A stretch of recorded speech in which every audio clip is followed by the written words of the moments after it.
Hello everyone, मैं doctor Sanjay Tiwari एक बार फिर आप सबका अपने यूट्यूब चैनल संजय ट्यूटोरियल से बहुत स्वागत करता हूं और एक बार फिर एक नए वीडियो के साथ, जिस वीडियो की डिमांड बहुत ज़्यादा आ रही है। कमेंट बॉक्स में बच्चों के मैसेज कॉल्स आ रहे हैं कि सर प्लीज़ अब हम लोग का हमें सिलेबस के बारे में बताइए। अब हम लोग बीकॉम थर्ड सेमेस्टर से पहुंच चुके हैं और थर्ड सेमेस्टर में आपको कौन कौन से पेपर्स पढ़ने हैं, core, minor A, minor B, minor C, ये सब सब्जेक्ट्स के बारे में स्टूडेंट्स जानने के लिए उत्सुक है। वो जानना चाहते हैं कि इस बार थर्ड सेमेस्टर में उनको क्या पढ़ना है, क्या नहीं पढ़ना। ये वीडियो स्पेशली मैंने डीडीयू गोरखपुर यूनिवर्सिटीज के रिगार्डिंग बनाया है, जिसमें बीकॉम थर्ड सेमेस्टर्स में कौन कौन से पेपर्स हैं इस पे हम बात करने जा रहे हैं। आइए वन बाय वन मैं आपको उन पेपर्स के बारे में बताने जा रहा हूं। आइए ये देखिए, BCom third semester syllabus CBCS पैटर्न। आपको पता है अब आप जो बीकॉम कर रहे हैं, आप जो स्टडी कर रहे हैं, वो न्यू एजुकेशन पॉलिसी 2020 के ऊपर बेस्ड है और आपका बीकॉम फर्स्ट ईयर भी न्यू एजुकेशन पॉलिसी पूरा हो चुका है। अब आप BCom second year third semester में एंटर कर चुके हैं। आप CBCS सिस्टम पे काम करेंगे, चॉइस बेस्ड क्रेडिट सिस्टम पे आप स्टडी कर रहे हैं। आइए तो हम लोग बीकॉम थर्ड सेमेस्टर्स के सिलेबस की बात कर रहे हैं, जो CBCS के ऊपर बेस्ड है, जो स्पेशली गोरखपुर यूनिवर्सिटीज पे। आइए ये हमारा सब्जेक्ट्स हैं। पहले हम बात करते हैं कि जो हमारा सब्जेक्ट्स है, यहाँ आते हैं, ये हमारा टाइटल्स है सब्जेक्ट्स, ठीक है, और ये हमारा कोड है और ये हमारा क्रेडिट्स है। आपको पता है कि आप बीकॉम में जो एग्जाम्स देंगे उसमें आपको क्रेडिट्स भी मिलेगा मार्क्स के अलावा, CGPA है, आपको पता है। तो ये देखिए, सबसे पहला पेपर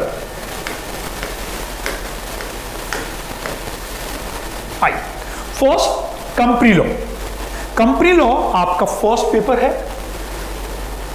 जिसका कोड है 301 और जिसके लिए आपको 03 क्रेडिट्स मिलेगा। पेपर 2 फिर आपका कंपनी लॉ ही है, ये 0302 है, जिसके लिए क्रेडिट 03 है। जब आप 11th-12th में कॉमर्स पढ़ के अगर आप आए होंगे तो आपने बिजनेस स्टडीज में different forms of business organisation पढ़ा होगा, जिसमें आपने sole proprietorship, partnership, form, companies के बारे में पढ़ा होगा। वहीं आपने इसके बारे में थोड़ा पढ़ा हुआ है। यहाँ हम स्पेशली कंपनीज एक्ट्स की बात कर रहे हैं और किस कंपनी एक्ट्स के अकॉर्डिंग हमको ये पूरा कंपनी लॉ पढ़ना है। ये जो हमारा कंपनी लॉ होगा, जो कंपनीज एक्ट होगा हमारा, ये 2013 के ऊपर बेस होगा, 2013। अब इसमें आएंगे तो जो फर्स्ट है ना हम लोग का, जो कंपनी लॉ फर्स्ट है, इसमें हम कंपनी के बेसिक के पार्ट पढ़ेंगे। कंपनी का मीनिंग, डेफिनेशंस जो पार्ट है कंपनीज एक्ट्स के अकॉर्डिंग, फिर टाइप्स ऑफ कंपनी पढ़ेंगे हम लोग, ठीक है। इसके बाद हम लोग प्रमोशन, इनकॉर्पोरेशन ऑफ कंपनीज, ठीक है। इसके बाद memorandum of associations, articles of association, public private का पब्लिक कंपनी में कन्वर्जन, पब्लिक का प्राइवेट में कन्वर्जन। ये इसमें 2 यूनिट्स हैं कंपनी लॉ फर्स्ट में। फिर जब हम सेकंड में आएंगे तो यहाँ पे हम लोग को कंपनी के जो मेंबर्स हैं उनके बारे में पढ़ना होगा। मेंबर्स कैसे अक्वायर होते हैं, मेंबर्स का रिमूवल कैसे होता है, मेंबर्स के राइट्स क्या होते हैं, ठीक है, ये सारी चीज़ें। तो इसमें आप जो पढ़ेंगे तो ये सब आप कंपनी के बेसिक चीज़ों के बारे में पढ़ेंगे कंपनी लॉ 1 में। फिर जब कंपनी लॉ 2 में आएंगे तो इसमें भी 2 यूनिट्स है। इसमें यूनिट्स 1 में आप डायरेक्टर्स के बारे में पढ़ेंगे, जो कंपनी के डायरेक्टर्स होते हैं, managing directors, part time director, whole time directors, directors का अपॉइंटमेंट कैसे होता है, रिमूवल कैसे होता है, रेमुनरेशंस क्या होता है, राइट्स ड्यूटीज क्या होते हैं, ठीक है। ये पूरा आपको कंपनीज इसमें आएंगे तो आपको पढ़ना होगा, ठीक है। इसी में साथ साथ आपका मेजॉरिटी पावर और माइनॉरिटी के बारे में पढ़ना है। ये कैसे जो मेजॉरिटी होते हैं, मेजॉरिटी में जो लोग होते हैं वो कैसे माइनॉरिटीज़ में जो लोग हैं उनके ऊपर अत्याचार करते हैं या कुछ भी उनके रिगार्डिंग गलत करते हैं, तो उसके रिगार्डिंग पूरा है। इसी में कंपनी का वाइंड अप पढ़ना है। कंपनी के different types of wind ups हैं, जैसे कि कंपल्सरी वाइंड अप है, ठीक है ना, वॉलंटरी वाइंड अप्स हैं। इसके बारे में पूरा आपको यहाँ पे स्टडी करना है। तो ये हमारा कंपनी लॉ है, जो हमें कंपनीज एक्ट 2013 के अकॉर्डिंग पढ़ना है। ये पेपर बहुत ही आसान है। हाँ, आप लॉ में हैं, इसमें इसलिए आप कंपनीज एक्ट्स पढ़ने जा रहे हैं, इसमें अंडर सेक्शंस होंगे। हाँ, इसी में मैं आपको बता दूं, कंपनी लॉ 1 में जब आप आएंगे तो इसी में आपको शेयर्स, डिवेंचर्स, शेयर्स में शेयर्स क्या है, शेयर्स का अलॉटमेंट कैसे होता है, ठीक है, टाइप्स ऑफ शेयर्स क्या होते हैं, डिवेंचर्स क्या होता है, शेयर्स डिवेंचर में डिफरेंट क्या है, डिफरेंस क्या है, ये सारी चीज़ें यहाँ पे आपको पढ़ने को मिलेगा। तो ये हम लोग का फर्स्ट और सेकेंड पेपर हो गया। अब आएंगे सर कॉस्ट अकाउंटिंग। आप जब बीकॉम सेकेंड सेमेस्टर में थे तो आप फाइनेंशियल अकाउंटिंग पढ़े, इस बार आप कॉस्ट अकाउंटिंग पढ़ेंगे। हर सेमेस्टर में 1-2 पेपर न्यूमेरिकल्स आपको पढ़ना है। सेमेस्टर 1 में आपने क्या पढ़ा, बिजनेस स्टैटिस्टिक्स। सेमेस्टर 2 में क्या पढ़ा, फाइनेंशियल अकाउंटिंग। सेमेस्टर 3 में क्या पढ़ेंगे आप, कॉस्ट अकाउंटिंग। सेमेस्टर 4 में क्या पढ़ेंगे आप, मैनेजमेंट इनकम टैक्स। अब आइए पेपर थर्ड और fourth. Third cost accounting part 1 यानी फर्स्ट और कॉस्ट अकाउंटिंग पार्ट 2, ये आपका न्यूमेरिकल्स पेपर है, जिसको हम लोग टाइप्स ऑफ जो ब्रांचेस ऑफ अकाउंटिंग होती है ना, उस ब्रांच ऑफ अकाउंटिंग में आप फाइनेंशियल अकाउंटिंग पढ़ चुके, अब आप कॉस्ट अकाउंटिंग में होंगे। कॉस्ट अकाउंटिंग के फिर 2 पेपर्स हैं यहाँ पे, पेपर 1 पेपर 2। इसका कोड 303 304 है और यहाँ भी 03 क्रेडिट्स आपको दिखेगा। कॉस्ट अकाउंटिंग एक डिफरेंट ब्रांच ऑफ अकाउंटिंग। ये अकाउंटिंग जनरली जो मैन्युफैक्चरिंग कंसर्न है, जो प्रोडक्शन हाउसेज हैं, जहां कंस्ट्रक्शंस होते हैं, वहां एप्लीकेबल होता है। कॉस्ट अकाउंटिंग में हम मेनली जिस प्रोडक्ट्स को बनाते हैं या जो सर्विसेज प्रोवाइड्स करते हैं उसकी कॉस्ट डिटरमाइन करते हैं। तो इस पूरे कॉस्ट अकाउंटिंग का बात करें तो ये डिफरेंट टाइप्स ऑफ अकाउंटिंग है। आपने इस अकाउंटिंग को क्लास 11-12 में नहीं पढ़ा है। फाइनेंशियल अकाउंटिंग में बहुत बड़ा पोर्शन आपका 11-12 का पढ़ा हुआ था, बट यहाँ पे सारी चीजें डिफरेंट होगी। बट बहुत ही इंटरेस्टिंग अकाउंटिंग है, बहुत इंटरेस्टिंग और बहुत प्रैक्टिकल चीजें आपको यहाँ पढ़नी है, जो बहुत कॉमन भी हैं, जो हमें कई जगहों पर हेल्प करती हैं प्रैक्टिकल लाइफ में। तो कॉस्ट अकाउंटिंग में आएंगे आप। मैंने बताया कि इस अकाउंटिंग में हम जिस प्रोडक्ट्स को बनाते हैं उस प्रोडक्ट की कॉस्ट को डिटरमाइन करते हैं, ठीक है। जो जिस प्रोडक्ट्स इसमें स्टॉक का वैल्यूएशंस करते हैं, सेलिंग प्राइस डिटरमाइन करते हैं, कॉस्ट को कंट्रोल करते हैं, ठीक है। इसमें एक्टिविटीज वाइज प्रॉफिट लॉस भी निकालते हैं।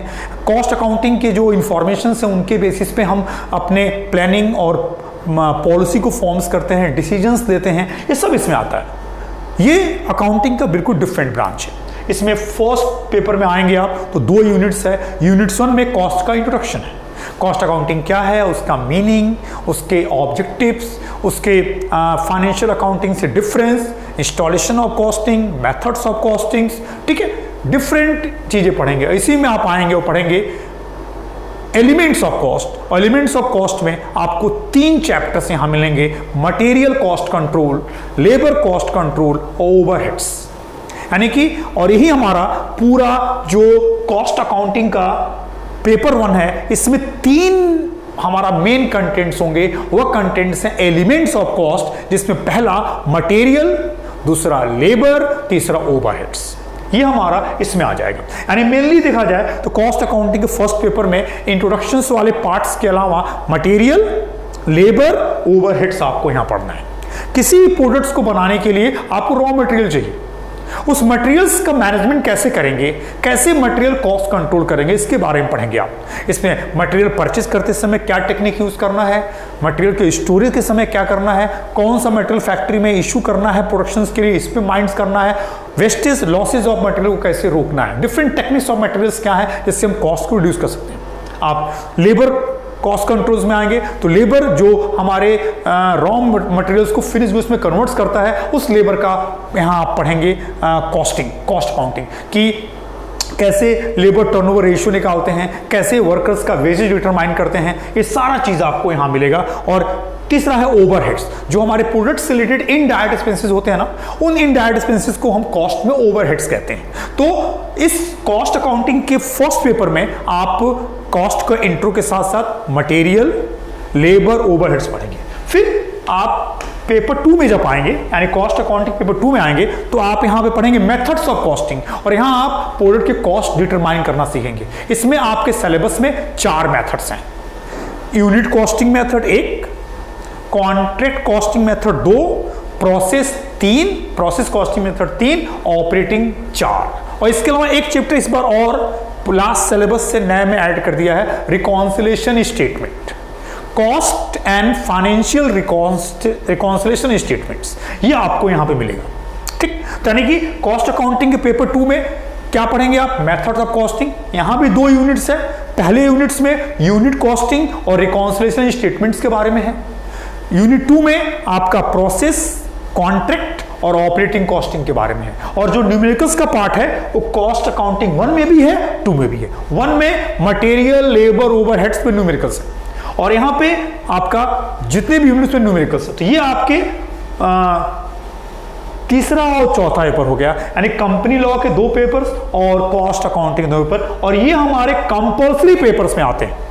यानी जैसे कि आप बीकॉम सेकेंड सेमेस्टर्स में जो आप पढ़े ना, पेपर्स आपको उतने नहीं थे, वहाँ पे क्या था आपका? फाइनेंशियल अकाउंटिंग था, कंपल्सरी में था, ठीक है। उसके बाद आपका मैनेजमेंट था, ठीक है।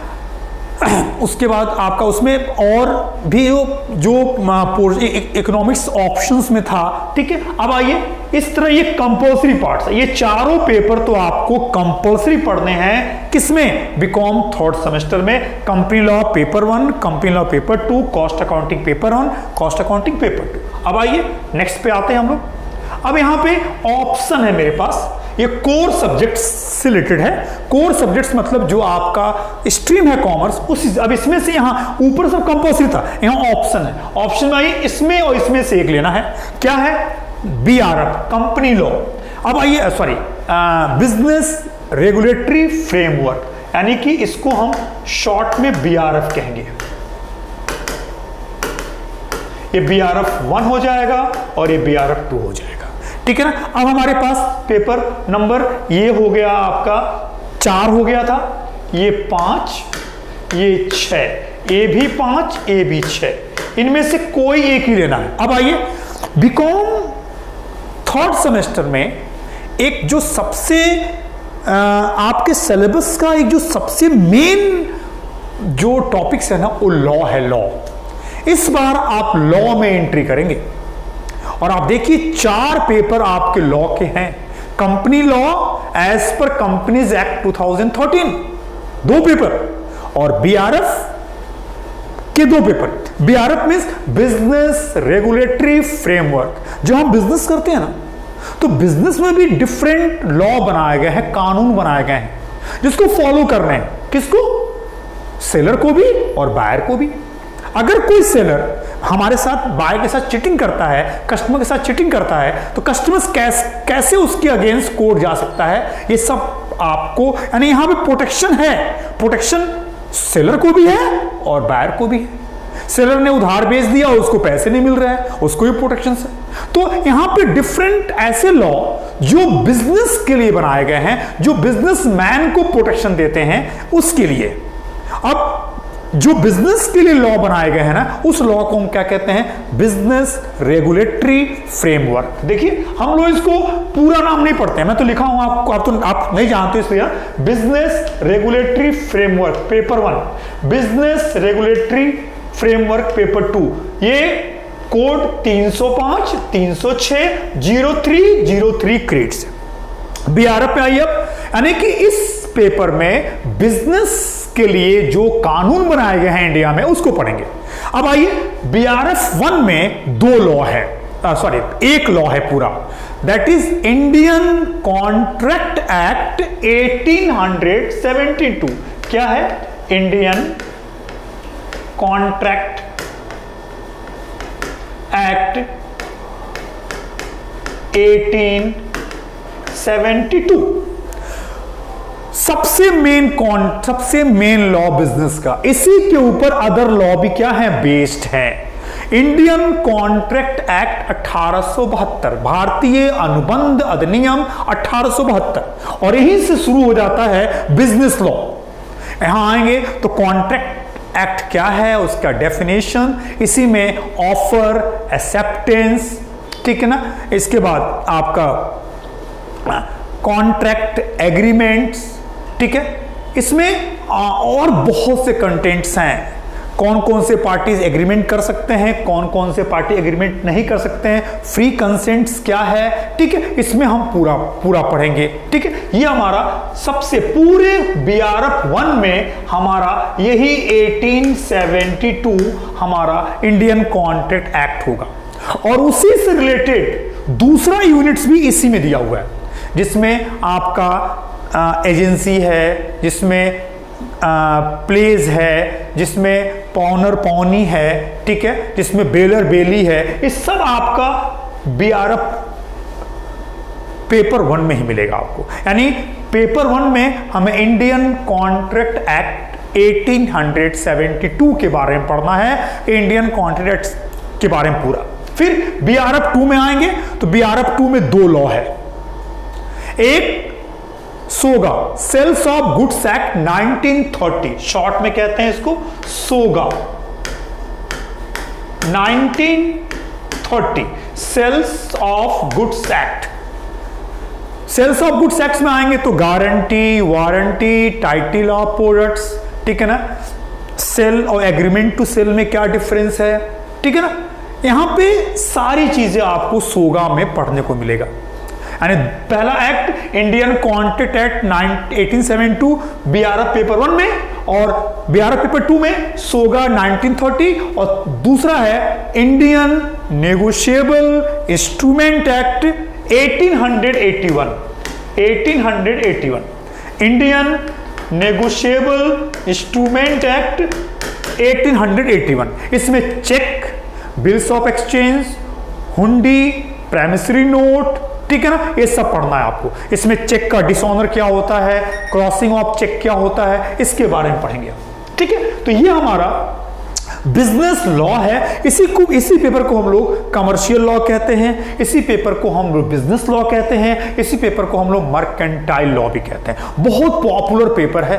और बता दूं मैं आपको, अगर आपका लॉ में यहां मन लग गया, आप केस स्टडी समझ गए, आप सेक्शन समझ रहे हैं, तो अगर आप लॉ में आपका इंटरेस्ट आया तो आपका एक अलग करियर आगे है। आप चाहें तो आगे लॉ फील्ड में एंट्री कर सकते हैं, जुडिशरी सर्विसेज तैयारी कर सकते हैं, डिफरेंट डिपार्टमेंट हमारे यहाँ लीगल एडवाइजर्स की पोस्ट होती है, वहां हम जा सकते हैं। तो लॉ में इंटरेस्ट का इशू है कि आपका इंटरेस्ट यहाँ कितना होता है। तो ये है हम लोग का ऑप्शनल में पहला ऑप्शन बीआरएफ पेपर 1 पेपर 2। दूसरा ऑप्शन मैं आपको सजेस्ट नहीं करूंगा, inventory management, inventory management part 1 part 2, code 307 308 same creds. मैं आपको बीआरएफ छोड़ के इन्वेंट्री मैनेजमेंट पढ़ने का सजेशंस बिल्कुल नहीं दूंगा। बहुत से बच्चों ने बीकॉम सेकेंड सेमेस्टर में बिजनेस इकोनॉमिक्स छोड़ के ई कॉमर्स का पेपर ऑप्ट कर लिया। आपको बता दूं कि आप आगे भी बहुत कुछ करने वाले हैं, इसलिए आप जो भी पेपर सेलेक्ट करिए ऑप्शनल में बहुत सोच समझ के सेलेक्ट करिए। इकोनॉमिक्स एक ऐसा पेपर है जिसको आपको आगे हर जगह मिलेगा। हो आप आगे एमकॉम करेंगे, कुछ भी करेंगे, सीए करेंगे, कहीं करेंगे, आपको इकोनॉमिक्स का पेपर मिलेगा। आपको किसी भी कॉमर्स रिलेटेड कॉम्पिटिटिव एग्जाम्स में जाएंगे, आपको इकोनॉमिक्स मिलेगा। और अगर आपने इकोनॉमिक्स बीकॉम में ही छोड़ दिया तो आप तो कॉमर्स के एक बहुत इंपॉर्टेंट सब्जेक्ट से बाहर हो गए और आप बहुत कुछ नहीं सीख पाएंगे। तो मैंने क्या देखा, बहुत से बच्चे मेरे यहाँ बीकॉम सेकेंड सेमेस्टर में पढ़ने आए और उनमें से आधे बच्चों ने ऑप्शनल में क्या ले लिया, ई कॉमर्स। क्यों ले लिया भाई? ऐसे स्कूल कॉलेज वालों ने दे दिया। हम कॉलेज वाले कैसे दे देंगे यार, तुमको चूज करना है। तो आप एक बार जरूर अपने ऑप्शनल पेपर्स को चूज करते समय अलर्ट रहिए। और एक बहुत बड़ा इश्यूज है, आप पेपर को सेलेक्ट करते समय देखिए उस पेपर का इंपॉर्टेंस क्या है। आप इन्वेंट्री मैनेजमेंट कॉस्ट अकाउंटिंग का ही पार्ट है, ये इसमें कुछ भी नहीं है, इसको आप आगे ही पढ़ सकते हैं। इसको छोड़ दिया कोई फर्क नहीं पड़ेगा, लेकिन बीआरएफ छोड़ दिया तो बहुत आप में से बहुत से लोग बिजनेसमैन हैं, बिजनेस फैमिली से हैं, बिजनेस हाउस से हैं जो बिजनेस संभालेंगे, और आपको बिजनेस से रिलेटेड लॉ ही नहीं पता हो तो आप कैसे आगे करेंगे। तो आप इन दो में से बिजनेस रेगुलेटरी फ्रेमवर्क और इन्वेंट्री मैनेजमेंट में से बीआरएफ ही लेंगे। ये मेरा सजेशन है आपके लिए और मैं चाहूंगा कि आप जरूर इस पेपर्स को पढ़ें। यहाँ आपको बहुत कुछ सीखने को मिलेगा। मैंने इवन ये भी कहा कि ये करियर ऑप्शनल है, भविष्य में आपको सिर्फ लॉ में अपना करियर बनाने का मौका मिल सकता है अगर आप लॉ में आपका इंटरेस्ट आ गया तो।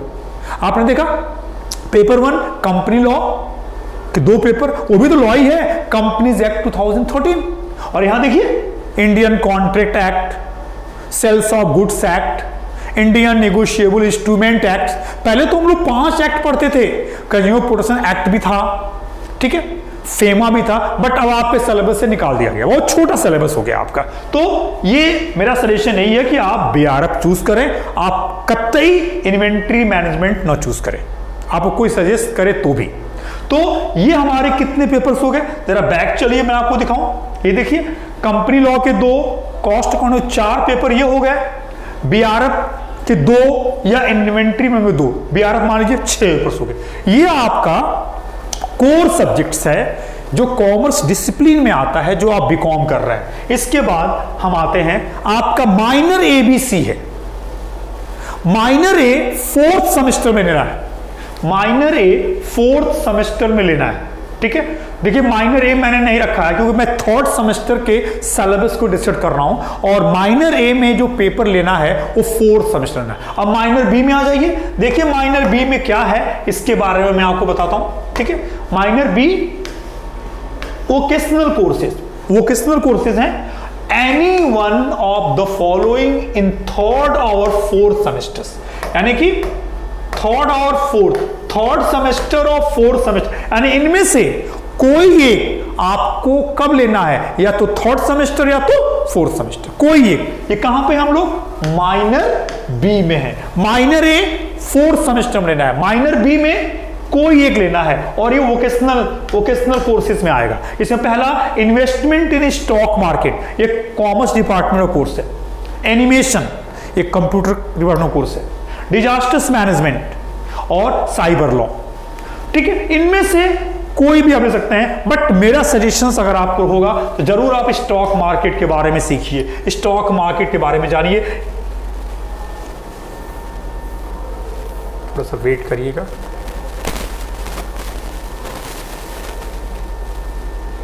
ठीक है। हाँ, तो मैं बात कर रहा था कि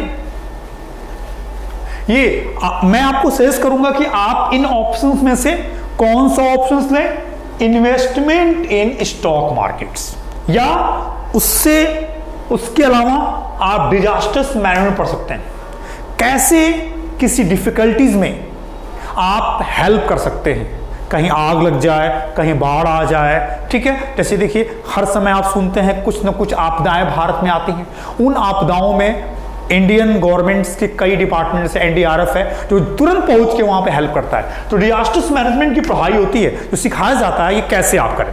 एनिमेशन ये कंप्यूटर से रिलेटेड टॉपिक्स है, और कंप्यूटर आपका इंटरेस्ट है। साइबर लॉ ये भी टॉपिक बहुत अच्छा है, जो आजकल साइबर क्राइम्स होते हैं, आपके वैलेट से पैसा गायब हो जाता है, आपकी ओटीपी पूछ के आपके अकाउंट से पैसा हो जाता है, वो चीज़। तो मैं आपको सजेस्ट करूंगा कि कॉमर्स के स्टूडेंट्स हैं तो आप इन्वेस्टमेंट इन स्टॉक मार्केट पढ़ें। स्टॉक मार्केट्स क्या है, कैसे इन्वेस्टमेंट करते हैं, कैसे डीमैट अकाउंट खोला जाता है, कैसे ट्रेडिंग की जाती है, कैसे इन्वेस्टमेंट किया जाता है, ठीक है, बैंक निफ्टी क्या है, सारी चीजें। और यू शुड नो, अगर आप कॉमर्स के स्टूडेंट्स हैं तो you should know about stock market, जरूर जानना चाहिए आपको। तो इसमें से आपको कोई एक लेना है, आप इसमें से जो आपका इंटरेस्ट है आप ले सकते हैं। आइए नेक्स्ट पे आते हैं, माइनस सी आपको 3rd और 4th सेमेस्टर में से किसी एक में लेना है। आइए ये देखिए 3rd सेमेस्टर या 4th सेमेस्टर में से किसी एक में आपको ले लेना है। देखिए ये क्या है, माइनस सी है, कोई एक लेना है। पहला पढ़िए, communication skills and personality development, एक फिजिकल एजुकेशन एंड योगा, आज के डे में बहुत ही पॉपुलर पेपर, और आज बहुत से लोग योगा में अपना करियर बना रहे हैं, ठीक है। फिर analytic ability and digital awareness, human values and environmental studies, first aid and help, NCC, NSS. अगर आपने इनमें से, मैं तो कहूंगा कि ये सबसे अच्छा ऑप्शन है आपके लिए कि इन फ्यूचर में इस पे आपको वेटेज मिलता है एडमिशंस पे हर जगहों पे, एनसीसी, एनएसएस, और तो इनमें से एक ऑप्शन चूज कर लीजिए। और ये फूड न्यूट्रिशन अगर आपका इंटरेस्ट है तो आप कर सकते हैं। वैसे इन सब में सबसे बेस्ट ऑप्शन आपके लिए एक ये है, ठीक है। इसके अलावा अगर आपको और भी कोई समझ में आता तो कर सकते हैं। तो ये हमारा माइनर सी है, इसमें से एक हम ले सकते हैं, ठीक है। आइए, ये था हम लोग का बीकॉम थर्ड सेमेस्टर का सिलेबस। एक बार क्विक रिवाइज कर लीजिए आप। Company law paper 1-2, cost accounting paper 1-2 compulsory, 4 paper. BRF paper 1-2 या inventory paper 1-2 optional, but BRF लेना आपको। उसके बाद माइनर बी में आपको इन्वेस्टमेंट इन स्टॉक मार्केट, और माइनर सी में आपका जो इंटरेस्ट हो, एज पर मेरे हिसाब से एनएसएस, एनसीसी और रूजर नंबर 1 में ले सकते हैं। ये आपका सिलेबस है। मैंने सारी चीज़ों को बहुत प्लान वे में डिस्कस किया, आपको दिखाया। वीडियोस को ध्यान से देखिएगा। और अब मेरा अगला प्लान क्या है कि मैं एक एक सब्जेक्ट्स के सिलेबस पे डिस्कस करूंगा। जैसे कॉस्ट अकाउंटिंग पेपर 1 लेके आऊंगा, कॉस्ट अकाउंटिंग पेपर 2 लेके आऊंगा, और आपको उसके बारे में थोड़ा सा थीम बताऊंगा, जिससे आपको काफी हेल्प मिलेगा कि जो पेपर आप पढ़ने जा रहे हैं उस पेपर का भी थीम क्या है, उसमें क्या करना है। बहुत आइडियाज मिलेंगे आपको, ठीक है। तो ये सारी चीजें मैंने आपको बताई A to Z, ठीक है। कहीं कोई डाउट्स अगर आपको इसमें भी है तो आप वीडियो को ध्यान से देखिए। कहीं कोई डाउट्स हो तो कमेंट बॉक्स में मेंशन करिए, मैं आपको उसका रिप्लाई करूंगा, ठीक है। कोई पेपर्स मैंने माइनर ए बताया, माइनर ए जो है 4th सेमेस्टर्स में है, मैंने सारे पेपर्स कवर कर दिए और मैं आगे एक एक पेपर्स पे वर्क करने जा रहा हूं, ठीक है। क्लास भी स्टार्ट हो रही हैं ऑनलाइन ऑफलाइन, और आप इंटरेस्टेड हो तो आप कांटेक्ट कर सकते हैं क्लासेस के लिए, ठीक है। फिर बहुत जल्दी एक नए वीडियो से आपसे मिलूंगा। प्लीज मेरे YouTube चैनल को सब्सक्राइब करिए और इसका लिंक अपने सारे फ्रेंड्स को भेजिए, जिससे वो सिलेबस से अवेयरनेस हो पाए। बहुत जल्दी नए वीडियो से मिलता हूं, तब तक के लिए थैंक्स।